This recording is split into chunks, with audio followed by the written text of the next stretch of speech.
প্রথমে ৪৫ দিনের প্রশিক্ষণ, এরপর মাসিক বেতন ৩০,০০০ টাকার বেশি। আজকালকার বাজারে এমন চাকরি লোভনীয়ই বটে, কিন্তু সেই চাকরি হাতছাড়া হয়েছে দুই কর্মীর। টানাটানি পড়ে গেছে তাদের নিয়োগদাতাদের নিয়েও, কারণ পেশাটার নাম যে মোবাইল চোর। সম্প্রতি ভারতের গুজরাটে এমন দুই চোর ধরা পড়েছে, যারা মোবাইল চুরির জন্য মাসে ২৫,০০০ রুপি করে বেতন পেতেন। আর এই কাজে নামার আগে ৪৫ দিনের প্রশিক্ষণও দেওয়া হয়েছিল তাদের।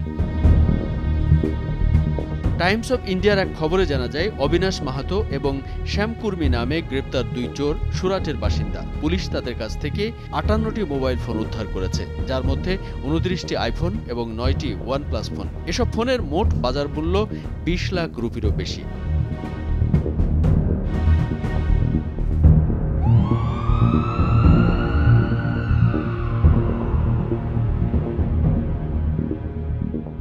তদন্তকারীরা জানিয়েছেন, অবিনাশ ও শ্যাম একসময় ঝাড়খণ্ডে শ্রমিক হিসেবে কাজ করতেন। অবিনাশের বড় ভাই পিন্টু মাহাতো এবং রাহুল মাহাতো নামে আরেক ব্যক্তি গুজরাটে মোবাইল চুরির সঙ্গে জড়িত ছিলেন। তারা চুরি করা ফোনগুলো আনলক করে বাংলাদেশ ও নেপালে পাঠাতেন। একদিন অবিনাশ ও শ্যামকে ফোন চুরির কাজে সাহায্য করতে বলেন রাহুল এবং পিন্টু। এর জন্য প্রতি মাসে ২৫,০০০ রুপি বেতনের প্রতিশ্রুতি দেওয়া হয়। তদন্ত কর্মকর্তারা জানিয়েছেন, ফোন চুরির পেশায় নামার আগে দলটি ৪৫ দিনের প্রশিক্ষণ নিয়েছিল। তাদের পদ্ধতি ছিল সহজ। চোরের দল জনাকীর্ণ জায়গায় পৌঁছে দুই দলে বিভক্ত হয়ে যায়।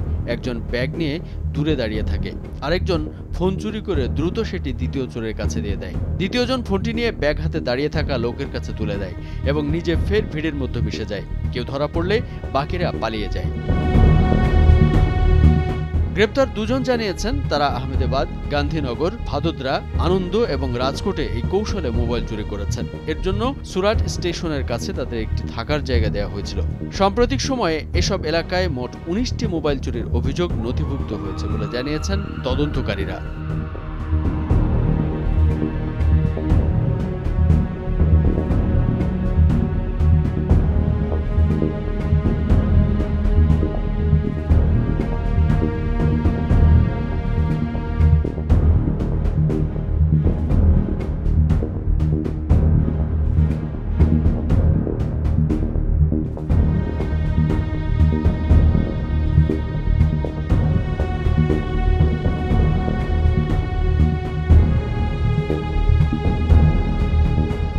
কামরুজ্জামান আরিফ, ভোরের কাগজ।